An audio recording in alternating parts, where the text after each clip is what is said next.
하나님의 말씀은 마태복음 5장 13절에서 20절입니다. 마태복음 5장 13절 너희는 세상의 소금이니 소금이 만일 그 맛을 잃으면 무엇으로 짜게 하리요. 후에는 아무 쓸데없어 다만 밖에 버려져 사람에게 밟힐 뿐이니라. 너희는 세상의 빛이라. 산 위에 있는 동네가 숨겨지지 못할 것이요.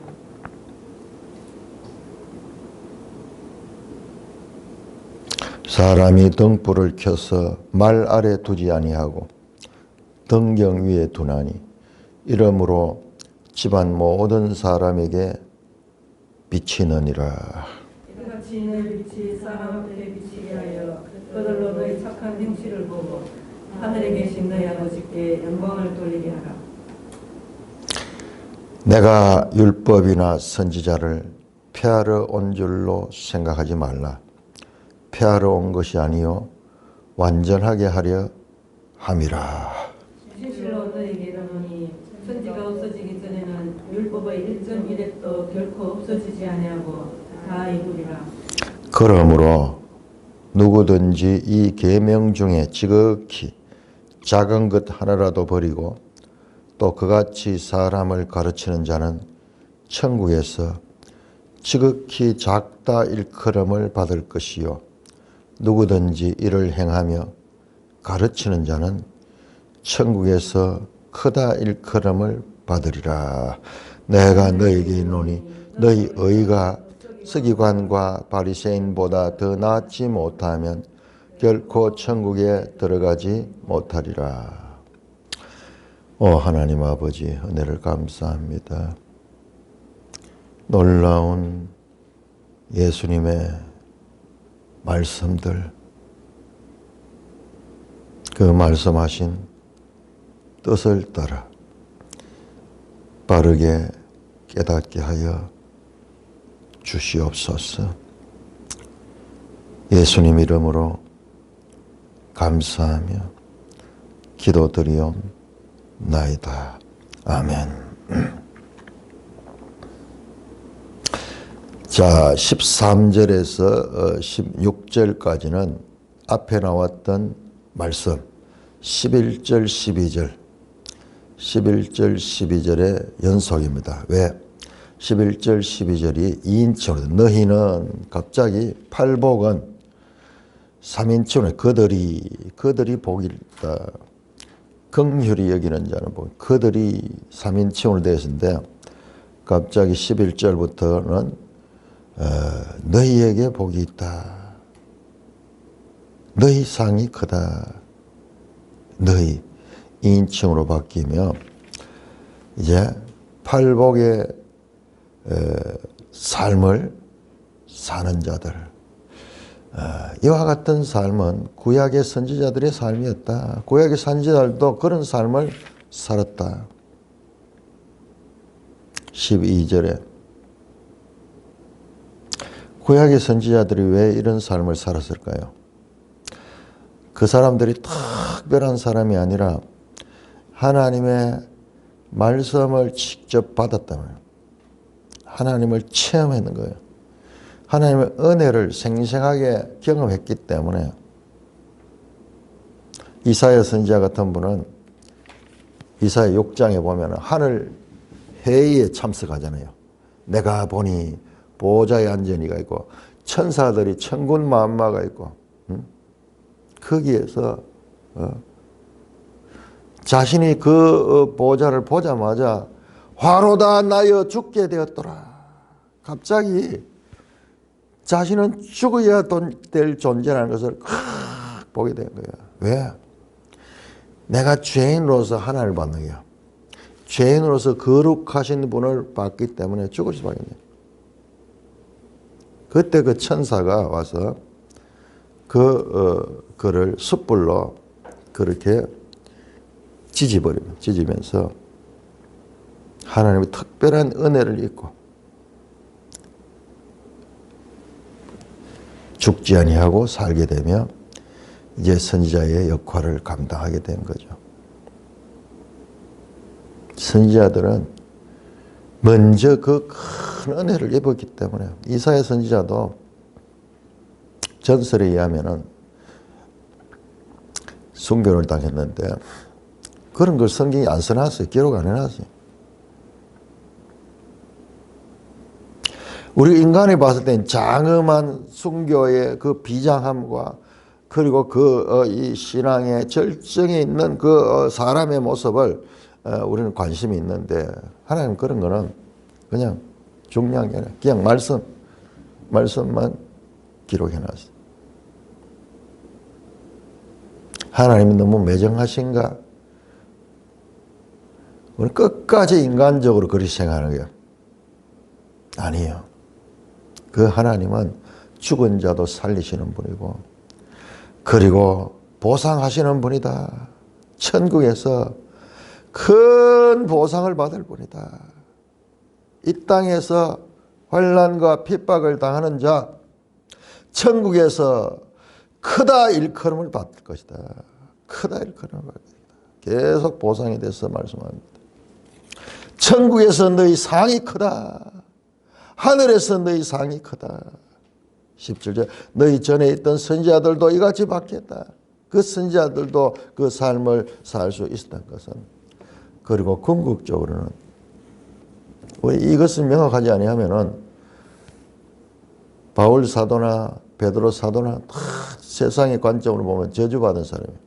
제 명대로 살지 못하고 사형에 당해가지고 죽을 뻔. 예수님도 그렇죠.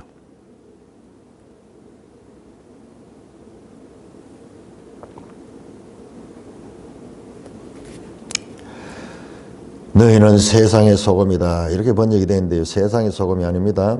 땅의 소금이다. 왜 이렇게 번역했는지 모르겠어요. 운율을 맞추려고 그랬는지 14절에는 세상의 소금, 코스모 맞아요. 여기는 개, 땅의 소금이다. 다만 버려져 사람에게 밟힌다. 더 잘 어울리죠. 소금. 우리는 지금 우리 관점에서 소금을 이해를 못해요. 오죽했으면 소금이 이름이 뭐예요? 소금. 이 한자가 어떻게 되는지 모르겠는데 작은 금이다 말이야. 작은 금. 얼마나 귀한지 몰라요. 그리고 값진 것이고 고대 무역상들이 무역을 하러 다닐 때 이 소금이 아주 중요한 거래 품목이었을 거예요. 우리도 옛날에 보면은 영화 같은 데 보면 소금장수는 소금을 짊어지고 팔도를 돌아다니면서 이 마을 저 마을 다니면서 팔잖아요. 그 동화 이야기도 있죠. 나귀에다가 소금을 실어가지고 이 장사가 소금 장사를 하는데 이 나귀가 자꾸 깨를 내려고 그러니까는 나귀를 혼을 내주려고 모래 같은 거 이런 보통 흙 같은 거는 물에 잠기면은 더 무거워지잖아요. 몇 배로 더 무거워지잖아요. 그래서 소금 맺는 이 소금과 말인가 그 이제 물 속에 넣었더니만 더 가벼워져 버렸어. 더 가벼워져. 소금은 우리가 지금 생각하는 그런 차원이 아니고 정말 귀한 것이고 특별히 사해 쪽은 소금이 많아. 온통 소금. 그 롯의 처가 소금 기둥이 됐잖아요. 그 롯이 살았던 곳이 그 사해 쪽이에요. 소돔 고모라가 그 사해 쪽이에요. 예수님 말씀할 때 이 주변 환경과 이 상황에 맞추어서 비유해 말씀합니다. 소금은 썩지 않게 하고 그것만이 아니에요. 맛을 내는 거, 맛을. 우리는 잘 이해 못해요. 음식에 소금이 없다 생각하면 고기도 맛있는 고기는 간을 해가지고 그렇게 먹지. 그냥 아무리 좋은 고기도 간이 없고 그리고 우리는 뭐 된장이나 마늘이나 거기에 맞춰가지고 이렇게 양념 그렇게 같이 곁들여 먹지. 그거 없이 그냥 먹으면 퍽퍽한 게 그럴 거예요. 맛을 내는 역할이다. 고대의 후추가요. 후추가 무역에 있어가지고 아주 귀한 것이었어요. 그래서 후추를 무역한 사람들이 사가지고 그것 가지고 돈을 많이 벌었고, 심지어는 유럽 역사에 후추 전쟁이라고 할 정도로 그런 고대인들의 식탁에는 참 무미건조했을 거예요. 왜냐 그러면 소금이 뭐 아무데나 있는 게 아니잖아요. 멀리 있는 걸 사가지고 교류를 해야 되는데, 후추 같은 것도 저 동양에 가서 인도 같은 데 가서 사가지고 무역하는.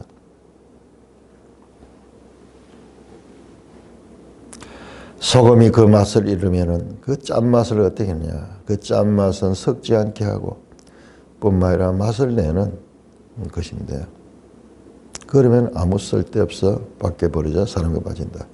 누가 너희는 소금이 될 것이다 아니고 너희는 소금이다. 우리 팔복에서 봤죠. 첫째 복 그리고 여덟째 복 끝에 천국이 너희 것이다. 현재로 돼. 현재. 지금 너희가 소금이다. 너희는 제자들의 제자들. 너희가 소금이다. 뿐만 아니라 너희는 세상의 빛이다. 여기는 세상 코스모스. 세상의 빛이다. 산에 있는 동제가 숨겨지지 못할 것은. 지금 여기 장소가 지금 가버나움 그 갈릴리의 이 큰 도시 가버나움 가까운 나지막한 산이에요. 팔복산 가는 거 보면은 높지 않아요. 언덕이. 거기서 건너편에 보면은 이 갈릴리 호수가 이렇게 됐더라고요. 갑자기 이렇게 푹 꺼져붙더라고. 그러니까 저 헬몬산에서부터 계곡이 쭉 내려와가지고 여기서 넓이 물을 가두는 곳이 있고, 그 다음에 요단강으로 흘러가지고 다시 저 사해로 내려가는데, 근데 주위에 이 지형이 보니까는 급격하게 꺾여보더라고요. 특별히 여기서 봤을 때 동쪽에 있는 그 마을들. 그러니까 바다, 여기서 봐, 서쪽에서 봐도 다 보이는 거예요. 거기에 큰 마을이 있었는데, 그 마을에 사람들이 살고 있으면 밤이 되면은 그 불빛이 보이는 거예요. 불빛이 보이죠. 산 위에 있는 동네가 숨겨지지 못한다. 사람이 등불을 켜서 말 아래 두지 아니하고 등경해야 되냐. 이것도요. 우리는 그래도 이걸 경험해 봐서, 우리는 과거에요. 이 전기불이 들어오기 전을 살아봤다니까는요. 전기불이 살아. 그러면 집에 어릴 적에 어떻게 하냐. 촛불을 켜거나, 그 다음에 호롱불 켜면서 조그마하게 여기 심지에 있어가지고 불을 켜는 거나, 좀 큰 것은 뭐냐. 호약하면서 램프. 아, 그거는 막 어마어마하죠. 램프를 켜면은 막 환하죠. 호롱불 쪼매탄 거, 그 앞에만 요래 비치는 거. 그러니까는 인류는 이 전기가 발견대가 특히 우리 같은 경우에는 이게 60년대 이전까지는요, 밤이 되면 깜깜한 거예요. 다 일찍 잤는 거 다 일찍. 전기가 발명되고 난 다음에 삶이 얼마나 바뀐지 몰라요. 참 대단하죠. 전기라는 것은 완전히 이 삶을 바꿔버렸어요. 그런데 과거에 이제 등불을 켜면은 그 기름이 들고 그거는 아끼니까는 그거를 여러 집 넓이 보이도록 하기 위해서 등경, 이제 거울 반사되도록 그렇게 했는 거예요. 누가 그 등불을 켜놓고 그게 딴 데 반사되어 말 아래 두지 않아가 말 대박하는 건데, 이것도 요즘은 거의 안 사용하는 거죠. 이 살이나 곡식을 청량하는 이 통이, 이런 거는 우리 일상이라서 과거에는 물건 팔고 살 때 전부 다 대에 달아가지고, 규격된 대에 달아가지고 그렇게 사고, 그 다음에 집에 와서도 확인해 보려고 하면 집에도 대가 있어야 돼. 다 각 가정마다 대가 있어. 정말 내가 대를 속이는 사람들이 있어. 겉으로는 많이 주는, 부품많이 주는 거죠. 밑에다가 뭐를 넣어가지고 그런 청량 기구를 통해 가지고 부정이 많이 있었어. 그 대박을 덮어놓지 않는다. 또는 침대 밑에 이렇게 놓기나 이러냐고 높은 데 나와가지고 빛이 집안에 밝게 비치도록 하듯이 그들로 너희 착한 행실을 보고 너희도 세상에 비치기 때문에 사람 앞에 비쳐야 된다. 이게 어떻게 비치느냐. 너희의 삶을 보고 착한 행실을 보고 하늘에 계신 너희 아버지께 영광을 돌리게 하라. 팔복의 삶이 이와 같이 세상 사람들에게 영향을 끼치게 된다. 한번 생각해 보세요. 팔복의 삶같이 사는 사람이 있을까요? 세상에서 그렇게 살면은 소문이 납니다. 완전히 구별돼요.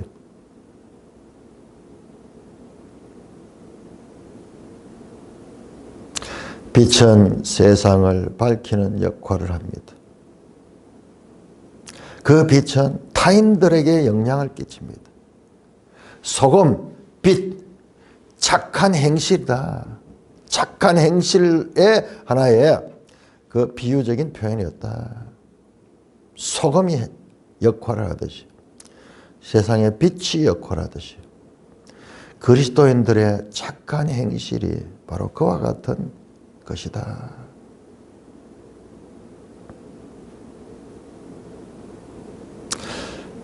너희가 세상의 빛이다.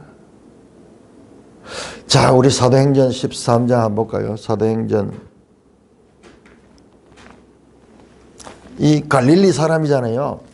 이 갈릴리 사람들에게 어떻게 연결되는가? 성경과 성경과의 관계를 13장 47절.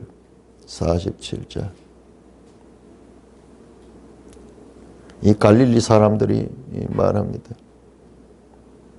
갈릴리 사람은 아니네. 이 사람들은 바울과 바나바는 갈릴리 사람 아니야. 바울은 길리기아 다소 사람이고 바나바는 키프루스 사람. 제자들, 복음 전하는 자들. 42절 주께서 우리에게 이같이 명하시되 내가 너를 이방의 빛으로 삼아 너로 땅끝까지 구원하게 하리라 하셨느니라 하니. 이 예수님께 하신 말이지만은 예수님이 또한 그를 믿는 자들에게 하신 말씀이다. 그러니 지금 오늘 너희는 세상의 빛이라. 스불론 납달리 그 흑암 속에 큰 빛이 왔잖아요. 그 빛이 이제 제자들을 통하여 빛을 비추게 되겠다. 그래서 이방의 빛으로 한다. 우리는 지금 성경적인 선지자들의 말씀과 연관해서 오늘 본문을 보면은 사람들이 다니고 있고 지금 사건의 연속이 일어나고 있지만은 그것을 영적으로 보면 깜깜한 어둠 속에 빛이 활동하고 있는 것으로 봐야 된다. 너희 빛이 사람 앞에 비치게 하라. 이게요. 초대교회 때 그리스도인들이 드러나게 된 게 바로 이거예요. 삶이에요. 그들이 완전히 다른 삶을 사는 거예요. 서로 사랑하며 내가 새 계명을 주느니 내가 너희를 사랑하지 너희도 서로 사랑하라. 같은 말이잖아요. 같은 말이죠. 그냥 이런 삶을 살아가냐. 너희가 큰 빛의 은혜를 받은 사람이기 때문에 그 빛을 가지고 살면은 그것이 자연스럽게 세상 사람들에게는 전부 자기를 위해 살고 욕심을 따라 살고 자기를 확장시키고자 하는 그 일념에 사로잡힌 사람들 가운데 그 반대의 삶을 살면 확 드러나. 빛처럼 드러나. 깜깜한 어둠의 빛처럼 소문을 딱 드러나게 돼요. 드러나.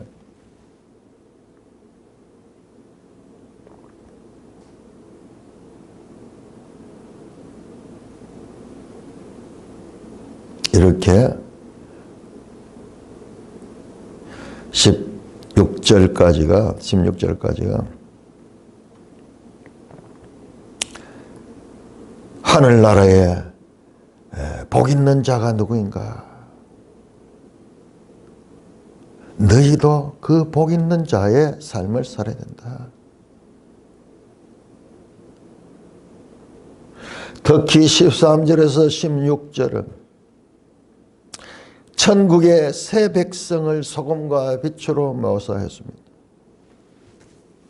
마태는 천국 백성의 존재를 먼저 언급하고 이제 이어서 17절부터 그러니까는 천국 백성 된 너희가 구체적으로 어떻게 살아야 되는가?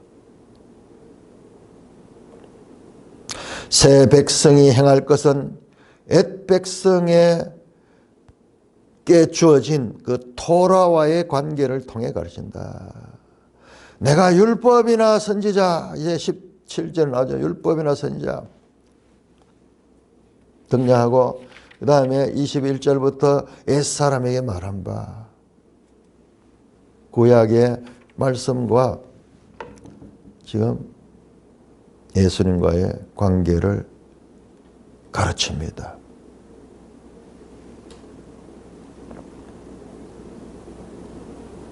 특별히 17절부터 20절은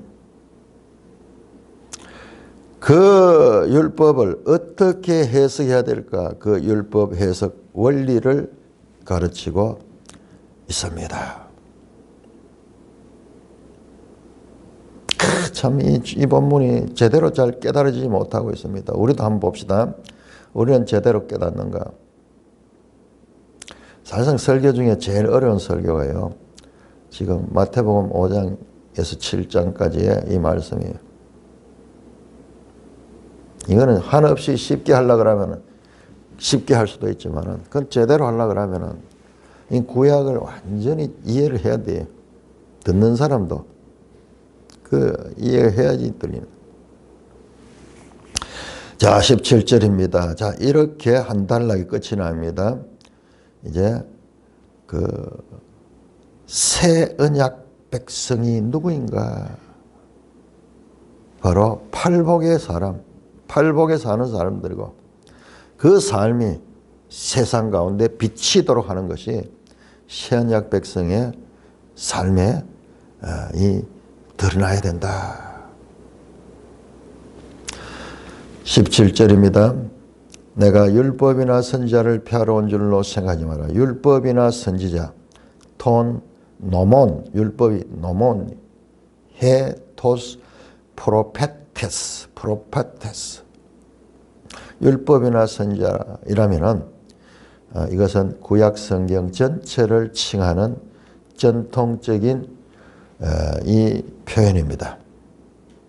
율법 따로 선지자 따로 뭐 성경 구약 성경 가운데 율법 모세 오경 그리고 선지서 그것만 이야기하는 게 아니라 성경 전체를 말합니다.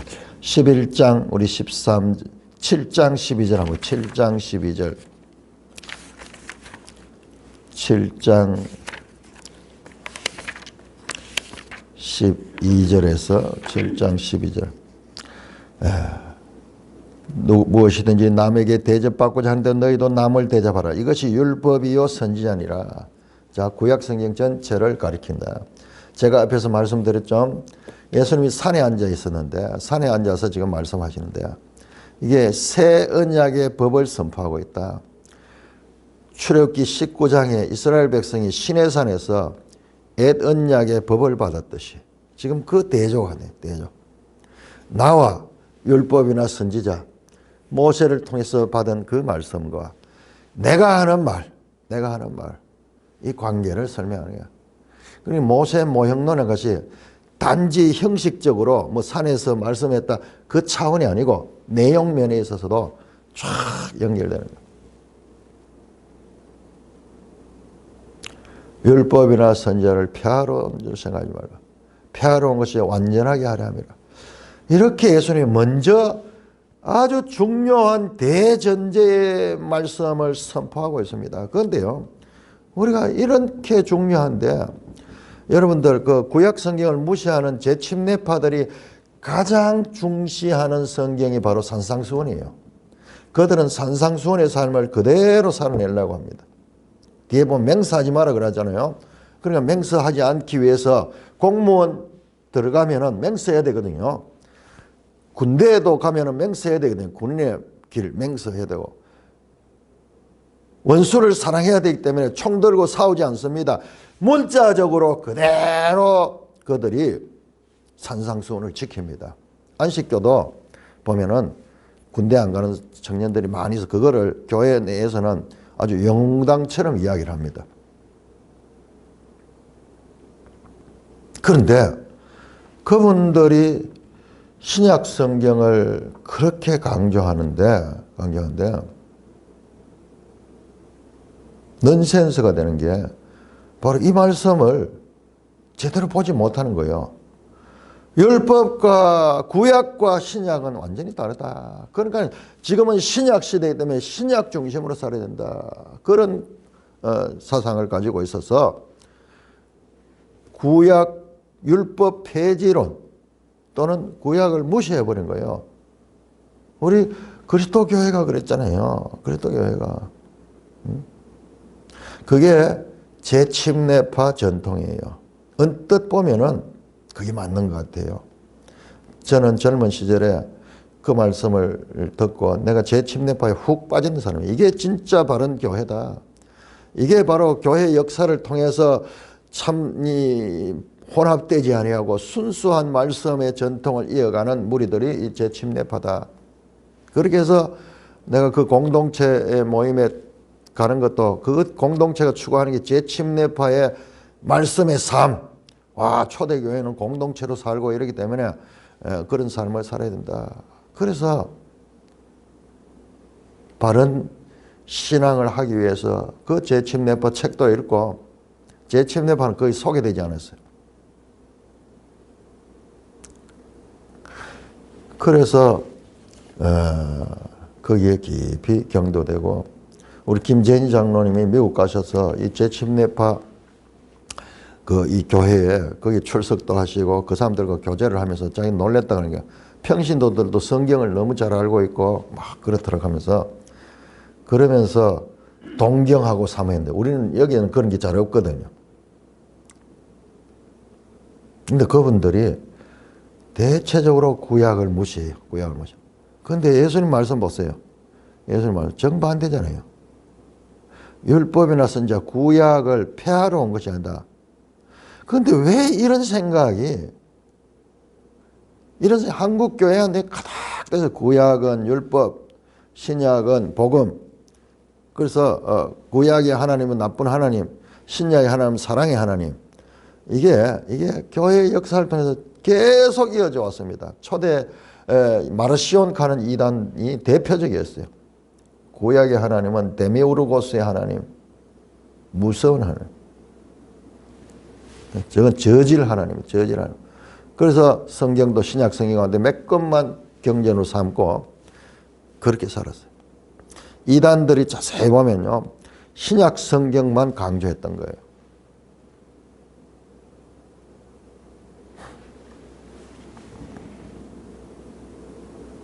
폐하러 온 것이 아니라 언뜻 보면은 그런 것 같은데 완전하게 왔다. 어제 우리 읽었잖아요. 고린도 후서 3장에 보면은 없어질 그런 모세의 율법도 돌에 새겨진 그 율법도 영광이 있다 그랬지. 그것은 필요 없다가 아니야. 그것도 영광이 있어가지고 그 법을 받은 그 모세를 아무도 그냥 보지 못해서 그래서 그 너무 영광이 강하기 때문에 수건을 가리고 그렇게 봤는데 하물며 영에 새겨진 그 말씀은 얼마나 더 하겠느냐. 이 문제는 폐하여지고 새로 등장한 게 아니고 연속성인데 더 좋은 것이다.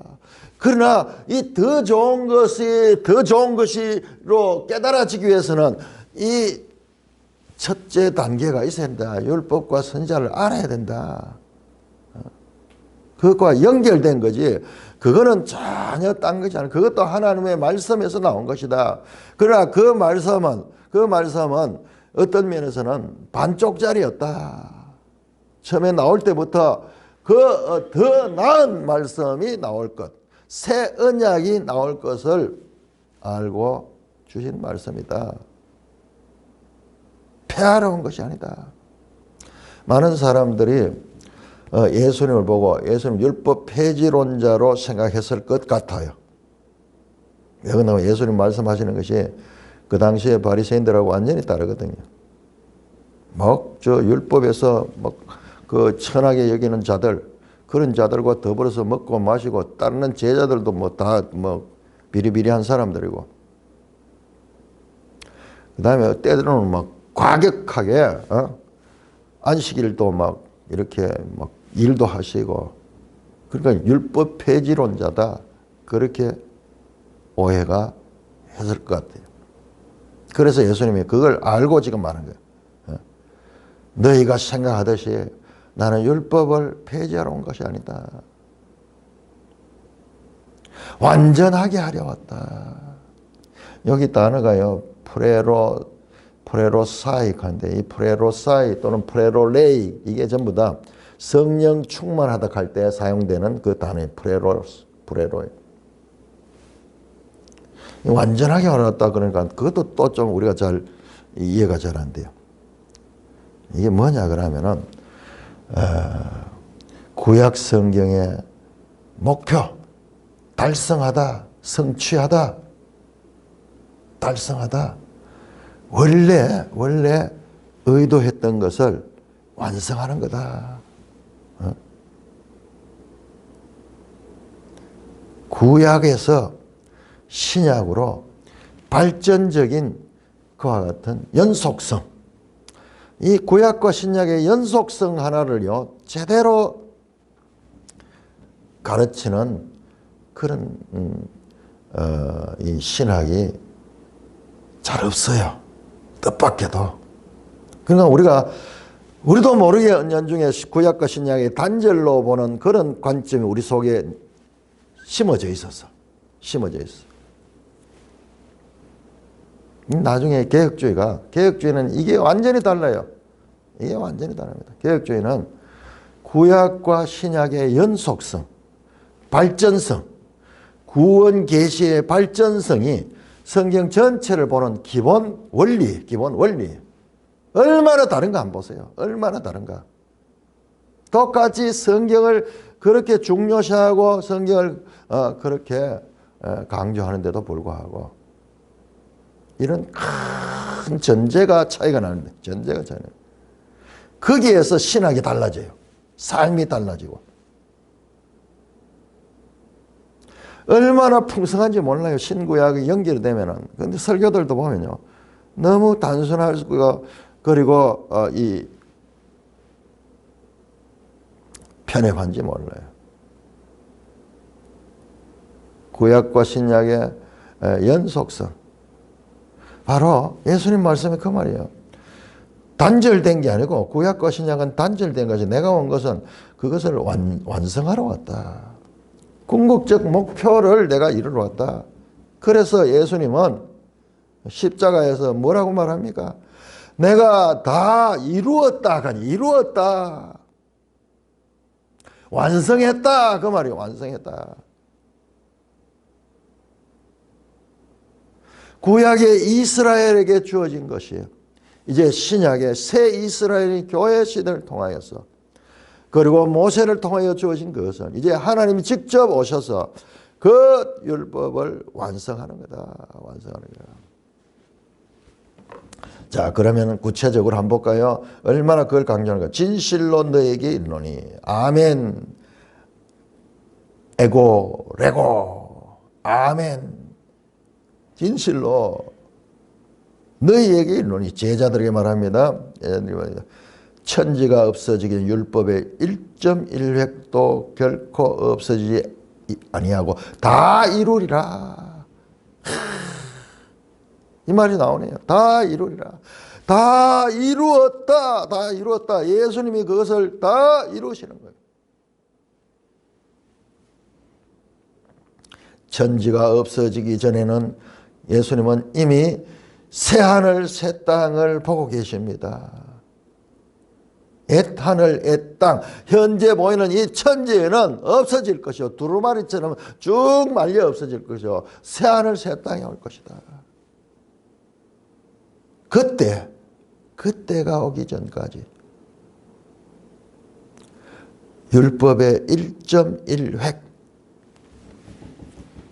율법의 1점이 뭐냐, 요득하는 거예요. 요득. 요 점이에요, 점. 획! 요거 꼬부라지는 거. 꼬부라지는 거. 요거 바북하는 건데, 이 율법에 이런 획 하나, 점 하나 없어지지 않는다. 너무 아이러니하죠. 이렇게 가르친도 불구하고 왜 구약을 그렇게 무시하게 됐을까요? 말씀의 백성이라고 하는 거예요. 근데 우리가 잘 알아야 되는 건요, 얼마나 우리가 하나님의 말씀을 제대로 보지 못하는가 하는 거예요. 또는 우리에게 잘못된 틀이 들어오면요, 잘못된 어떤 교리 같은 거 이런 게 들어오면은 이걸 바로 못 보는 거예요. 그래서 내가 그 백자매님을 아주 중요하는 게, 그분은 신학을 공부해 본 도 아니고 그 안식교에 있다가 스스로 성경을 공부해 가지고 성경을 깨닫고, 아 이렇구나, 아 이렇구나, 아 이렇구나, 그 이야기 하니까는 내가 한 번은 정동수 목사, 세대주의거든요. 그 설교도 잘하고 뭐 조회수 많습니다.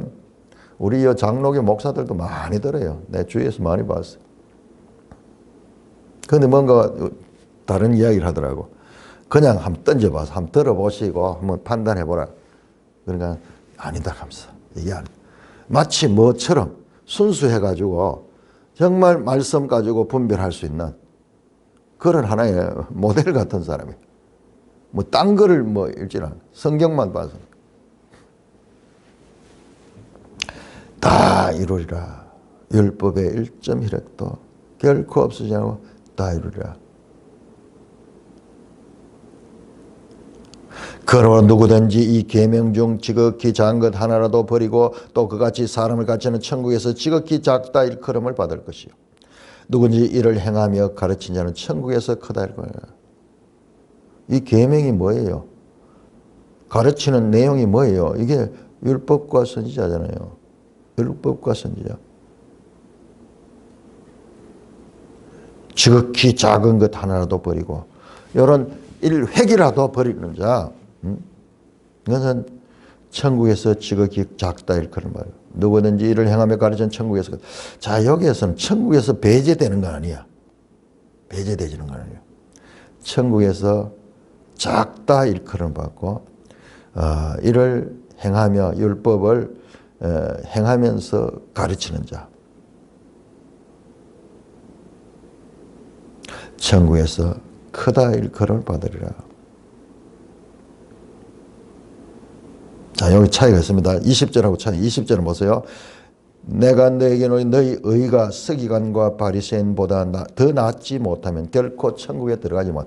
자, 여기는 천국에 들어가지 못하는 자고, 그 19절의 말씀은 천국 안에서 상이 있는데 그 천국 안에서 지극히 작다 일컬음을 받게 될 것이고, 그리고 이를 행하며 가르치는 천국에서 크다 일컬음을.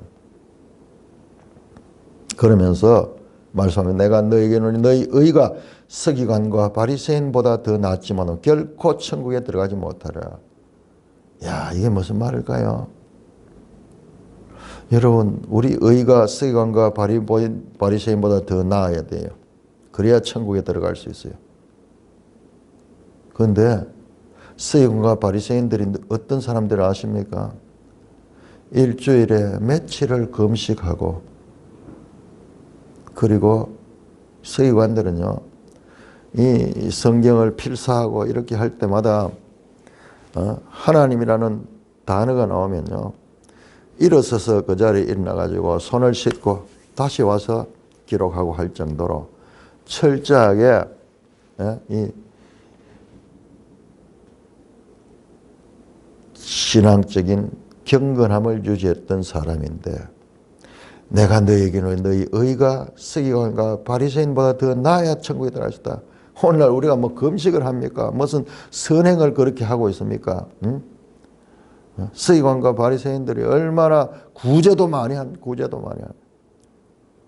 자, 여기 나오는 말씀은 좀 알 것 같으면서도 참 앞에서만 보니까는 좀 알고 나도 편했는데 이 끝에 가니까는 이 말씀이 나오고 이러니까는 더 어려워져.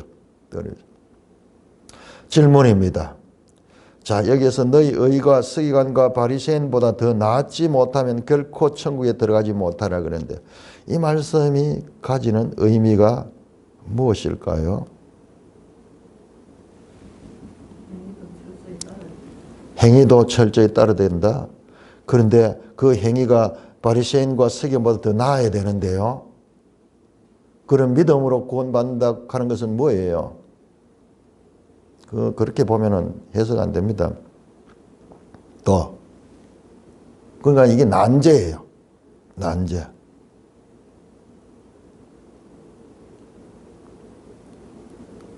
여러분, 이 서기관과 바리새인의 열심, 예? 받았기 때문에 행하는 거지. 행위가 구원의 조건이에요. 구원을 받았기 때문에 행하는 거지. 구원 받기 위해서 행하는 거는 그 다른 게 뭐예요? 다른 게 뭐예요? 자, 이게 중요합니다. 너희 의가 의로 말미암아 구원을 받는데 서기관과 바리새인의 의와 너희는 달라요. 너희는 제자들이거든, 제자들. 예, 다른데 이게 아주 중요한 난제입니다. 그런데 내 이번에 풀어졌어요. 자, 서기관과 바리새인의 의 대단한 겁니다. 종교적 열심입니다. 근데 너희는 열심으로 종교적인 열심으로 하나님이 자제된 것이 아니고 예수 그리스도로 말미암아 거듭난 자예요. 거듭난 자. 예수로부터 시작된 자가 구원받는 거지. 서기관과 바리새인의 종교적 열심은 우리가 못 따라갑니다. 얼마나 대단한지 몰라. 그런데 성경은 그걸 가지고 말하는 거야. 로마서 10장 3절에 자기 의를 행했다 그래. 서기관과 바리새인의 의는 자기 의야. 힘써 하나님의 의를 대적했던 거예요. 지금 제자들은 부족하고 나중에 막 예수님도 배반도 하고 막 그렇게 하고 실패하는 그런 자들임에도 불구하고 그들이 거듭난 것은 하나님의 말씀으로 거듭났고 그 말씀으로 거듭났다는 것은 성령으로 난 자다. 성령으로 난 자다. 예수 그리스도를 믿음으로 말미암아 구원을 받은 자예요. 그러니까 여기에서 차이가 나 행위 문제가 아니고 여기에서 출생의 문제예요. 출생의 문제. 출생의 문제입니다.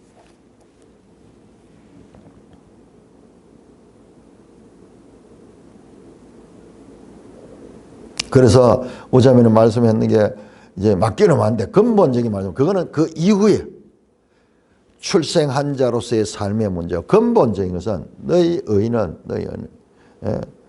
서기관과 바리새인의 의와 질적인 차이다. 이 뭐 누가 더 많이 하고 아니야. 출생의 문제, 출생의 문제.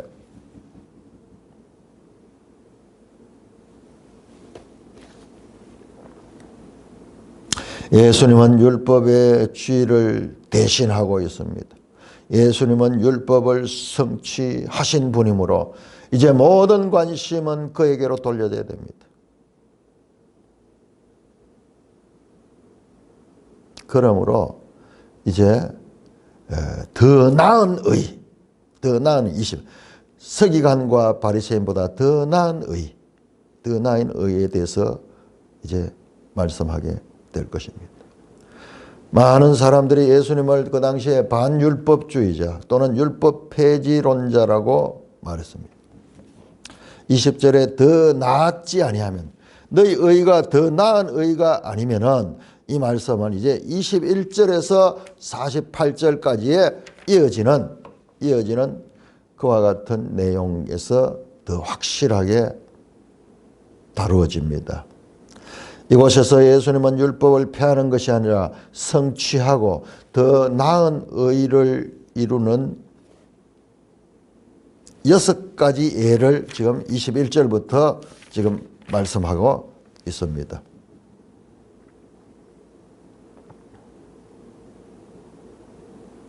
이 본문들의 말씀은 이렇게 해야지 하늘나라에 들어간다 하는 조건이 아니라 하나님 나라 복음의 결과로 맺히는 열매를 가르치게 될 것입니다. 마태는 율법과 예수님을 또는 율법과 복음을 대조하는 것에 초점을 맞추지 않습니다. 하나님의 율법과 하나님의 아들은 서로 반대되는 개념이 아니에요. 하나님의 아들은 율법을 하나님의 뜻을 따라 사는 기준으로 보셨고, 예수님이 법을 따랐습니다. 구약을 폐하려 오지 않고 성취하러 오셨습니다. 예수님을 따르는 것은 율법에 순종하는 것, 예수님을 따르는 것과 율법에 순종하는 것은 사랑의 계명을 통하여 하나로 연결이 됩니다. 율법의 중심은 분리와 정결만이 아니라 예수께서 가르치시고 보여주신 사랑과 자비와 정의입니다. 따라서 긍휼과 자비를 대속적인 하나님으로 보여주신 예수님을 따르는 제자 공동체는 율법이 아니라 예수님을 통해 하나님의 임재를 경험하게 되었으며, 하나님이 율법을 주실 때 의도하신 것, 율법을 줄 때 의도하신 것이 더 나은 의, 더 나은 의를 말씀하고 있습니다. 자, 그래서 너희 의가 서기관과 바리새인보다 더 나은 것이다. 그러면 더 나은 의가 무엇인가가 이제 나오게 됩니다. 자, 우리 21절에서 32절까지 교독하겠습니다. 21절에서 32절까지. 자, 이런 배경을 가지고 딱 보면 이게 이제 풀어집니다. 21절입니다. 옛사람에게 말한 바 살인하지 말라. 누구든지 살인하면 심판을 받게 되리라 하였다는 것을 너희가 들었으나, 나는 너에게 이르노니 형제에게 노하는 자마다 심판을 받게 되고, 형제를 대하여 라가라 하는 자는 공의에 잡혀가게 되고, 미련한 놈이라 하는 자는 지옥불에 들어가게 되고. 그러므로 예물을 제단에 드리려다가 거기서 내 형제에게 원망 들을 만한 일이 있는 것이 생각나거든. 예물을 제단 앞에 두고 먼저 가서 형제와 화목하고 그 후에 와서 예물을 드리라. 너를 고발한 자와 함께 길에 있을 때 급히 사화하라. 그 고발한 자가 너를 재판관에게 내어주고 재판관이 옥리에게 내어주어 옥에 가둘까 염려하라. 진실로 내게 이르노니 내가 한 푼이라도 남김이 없이 다 갚기 전에는 결코 거기서 나오지 못하리라. 또 간음하지 말라 했다는 것을 너희가 들었으나 나는 너에게 이르노니 음욕을 품고 여자를 보는 자마다 마음에 이미 간하였느니라. 만일 내 오른 눈이 너로 실족하게 하거든 빼어버리라. 네 백체 중 하나가 없어지고 온몸이 지옥에 던지지 않은 것이 유익하며, 또한 만일 내 손이 너로 실족하게 하거든 찍어내버리라. 내 백체 중 하나가 없어지고 온몸이 지옥에 던져지지 않은 것이 유익하니라. 또 일러스되 누구든지 아내를 버리려거든 이혼 정서를 줄 것이라 하였으나 나는 너에게 이르노니 누구든지 음행한 이유 없이 아내를 버리면 이는 그로 간음하게 함이요 또 누구든지 버림을 받은 여자에게 장가드는 자도 간음하니라. 자, 33절에서 48절도 마찬가지 구조로 되어 있습니다. 또 옛사람에게 말한 바. 자, 21절에 옛사람에게 말한 바 해서 세 개 나왔거든요. 세 개. 살인하지 마라, 간음하지 말라, 아내를 버리거든 이혼 정서를 주자, 이렇게 되어 있었잖아요. 그 다음에 다시 세 개 나왔는데 옛사람이 말한 거 흠맹사하지 마라, 또는 눈은 눈으로 갚았다 겠다, 38절. 그 다음에 내 이웃을 사랑하고 원수 사랑에 대해서 요 세 개 나옵니다. 6개의 요걸 갖다 6개의 반제라고 말해요. 지금 앞에 내용과 지금 연결돼야 돼요. 연결되면 이게 이해가 쉽게 됩니다. 반제라고 하는데 그건 잘못됐어요. 반제가 아니고, 반제라고 하는 것은 구약과 신약이 반대된다는 뜻이에요. 보통 우리가 그렇게 많이 사용되는데 그렇게 표현해서는 안 되고, 6가지의 사례를 통해 가지고 예수님은 율법과 선지자를 폐하러 온 분이 아니라 완성하러 왔다는 것을 가르치는 내용이에요. 17절 말씀에 연속의 17절 말씀. 그걸 놓지 말고 보면은 우리가 제대로 알 수 있습니다. 말씀드렸죠? 산 위에 올라가 앉으시니 말씀을 선포하시는데 먼저 팔복을 선언하시고 그 다음에 6가지 예를 들어서 옛 언약과 나는 너희에게 이르노니 에고 레고 내가 너희에게 이르노니 시내산에서 하나님이 하신 말씀 모세를 통해서 주신 말씀과 그 다음에 지금 이 조그만 산에서 예수님이 하시는 말씀 이것이 더 권위 있는 말씀이고 더 본질적인 말씀이고 옛사람에게 말한 것을 온전히 성취하는 말씀이다.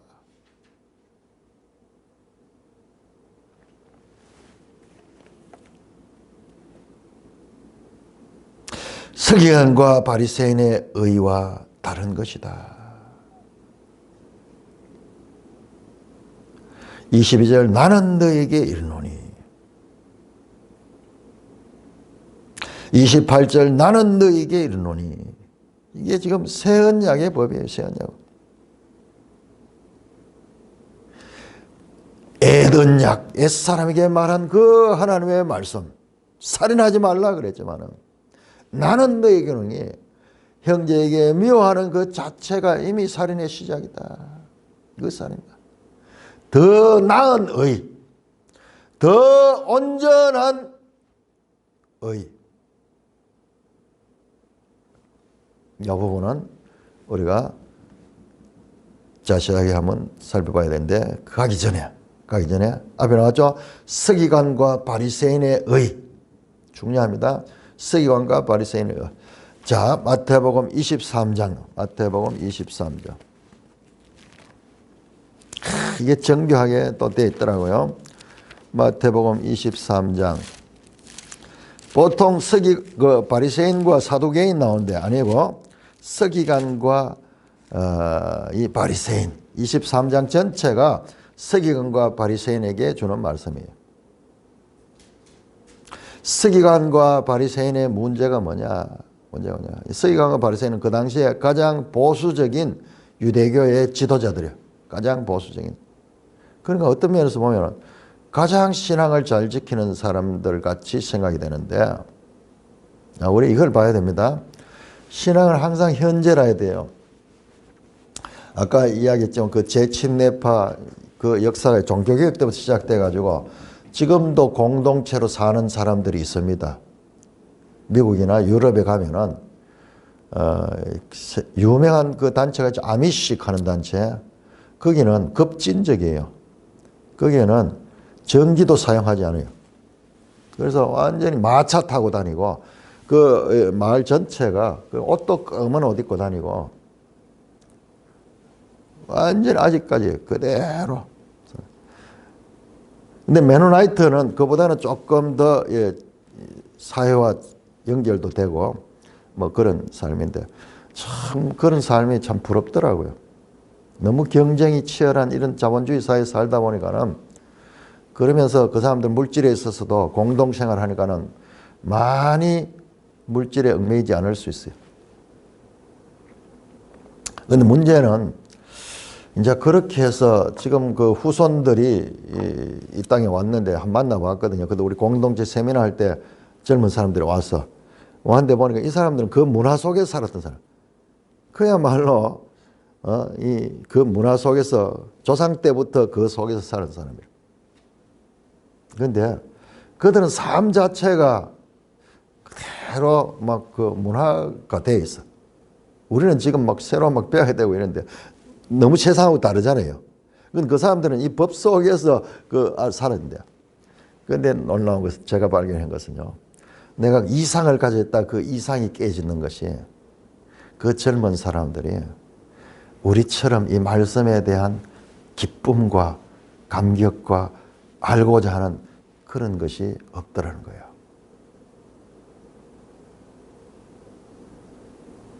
여러분 다니엘서에 나왔잖아요. 다니엘서에 그 11장에 그 박해받을 적에 지혜로운 사람들 끝까지 박해를 당하면서 그 말씀을 지켰던 사람들 하늘의 별과 같이 빛나게 될 그 지혜로운 자들, 그들은 그랬습니다마는 그 후손들, 우리 바리새인이 바로 거기서 나온 사람들이요. 우리가 이번에 사경회 할 적에 제가 신구약 중간기를 주제를 가지고 이번에 좀 특이하게 해야 되겠다 싶어요. 어떤 강의보다도 서로 나누어 가지고 그랬는데요. 그거 알아야 돼요. 바리새인이 거기서 나온 자들이에요. 그러니까 이들은요, 우리는 지혜로운 자들의 후손이며 정통 유대교의 후손이며 우리가 아니 법이며 우리가 진리고 우리가 참이다 하는 자기의에 갇히게 되는 거예요. 그 신앙은 항상 당대 자기 것이에요. 자기 것. 우리가 자칫하면은 거기에 빠져. 교회 역사를 보면 그런 경우가 많이 있어요. 특별하게 자기들이 순교를 당하고 순교자의 후손들, 그리고 끝까지 신앙을 지키기 위해서 박해를 당했던 그 후손들, 그들은 그랬는데 그 후손들은 이제 그게 의가 되는 거야. 그게 또 의가 되면서 너희들은 다 틀려서 내만이 옳아, 우리만이 옳아, 우리 선생의 가르침만이 옳아, 그러면서 빠지게 되는 함정이 있다는 거예요. 그리스도 교회도 그런 거잖아요. 이단들 전부 그런 거예요. 이단들. 우리만이 옳아, 우리 선생만이 옳아.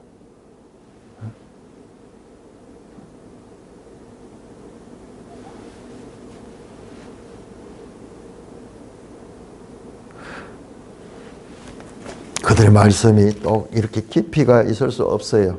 상식적으로 보니까, 상식적으로. 구약을 무시해버리면 성경이 아주 건조해져요. 이제 구약과 연결해서 보면 얼마나 평생 연구해도 새로운데, 이제 그러니까는 건조해지는 거예요. 뭐 좋은 말, 이거 그냥 표면적으로 보여요. 그냥 좋은 말들이죠.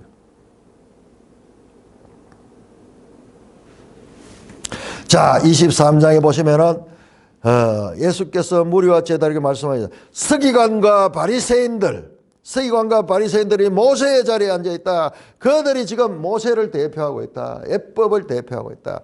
그들의 문제가 무엇이냐? 종교적인 기득권을 가지고 교만하게 마음의 할례를 받지 못한 자가 되는 거예요. 오히려 그 종교적인 기득권이 그들로 말미암아 마음을 더 굳어지게 하고 그와 같은 자리에 있는 거예요. 겸손함이 없습니다. 그래서 어떻게 합니까? 13절부터 외식하는 거예요. 외식. 겉을 꾸미는 것. 15절도 외식하다. 전부 겉입니다. 15절은 외식하는 서기관과 바리새인들이요. 16절, 17절 보세요. 자, 중요한 건 뭐냐? 어리석음이 어느 것이 크냐? 19절, 어느 것이 크냐? 자, 우리가 성경을 볼 적에도 어느 것이 우선되며 어느 것이 큰 것이며 어떤 것이 작은 것이며 어떤 것이 후순인가를 이거를 분별을 해내야 돼요. 그러니까 공부를 해도 마찬가지고 사람이 세상을 보는 것도 마찬가지죠. 큰 흐름을 볼 줄 알아야 되고 큰 흐름을 잡을 줄 알아야 되는데 저 가지를 붙잡고 가지를 중요시하며 가지를 주된 것으로 보게 되면은 성경을 가지고 있음에도 불구하고 그것 때문에 오히려 더 잘못 보게 되는 거예요. 우선순위. 삶의 지혜가 거기서 나오는 거죠. 어떤 사람은 작은 일에 집중해가지고 그게 풀어지지 않으면 못하는 거예요. 시험 칠 때도 어려운 건 나중에 놔둔다든지 이래가지고 쭉 전체적으로 보고 이렇게 시간 분배를 해줘야 되는데 어느 작은 것에 집착하는. 지금 바리새인의 문제는 그거예요. 23절 보세요. 외식하는 서기관들이요. 율법에 더 중요한 것이 무엇인가? 25절 겉은 깨끗이 하고 안은 잘못됐다. 그러니까 표면 것, 드러난 것. 겉과 속이다는 것. 예수님의 가르침은 겉과 속을 동시에 말씀하고 있다. 한계를 보겠죠. 자, 이걸 보게 되면은 결과적으로 이들은 예수님을 십자가에 선지자들을 그랬었고, 그 다음에 35절 보면 그러므로 의인 아벨의 피로부터 성전과 제단 사이에 죽인 바라가의 아들 사가랴의 피까지 땅 위에서 흘린 의로운 피가 다 너에게다. 이들의 자기의 그 열심이 선지자들을 죽이기도 했고, 가인이 아벨을 죽인 것처럼 그런 일들이. 그래서 제일 먼저 나오는 이야기가요, 살인하지 말라부터 나오는 거예요. 살인하지 말라. 이야, 저기 5장 이 부분에 잘 풀어지지 않은 것은요, 23절과 대비해서 보면은 명확하게 해석이 됩니다. 자, 이 부분은 보세요. 20절에 너희 의가 서기관과 바리새인보다 더 나아야 된다. 그러면 서기관과 바리새인의 의가 무엇인가를 알라 그러면은 23장에 명확하게 나와 있어요. 이것도 지금 내가 연결을 못 시켰지만은 이것도 어떤 이 구조 속에서 연결될 것이에요. 특별히 서기관과 바리새인, 사두개인하고 다릅니다. 사두개인들은 원래 성경을 별로 중요시하지 않아요. 부활도 믿지 않고 제사장 권력 중심이 사두개인이었어. 그러나 이 서기관과 바리새인들은 말씀 중심, 율법 중심의 인물들인데, 그 율법주의자들, 율법 중심으로 말씀 중심으로 산다 하는 자들이 빠질 수 있는 한계 또한 우리가 알아야 됩니다. 찬송가 425장입니다.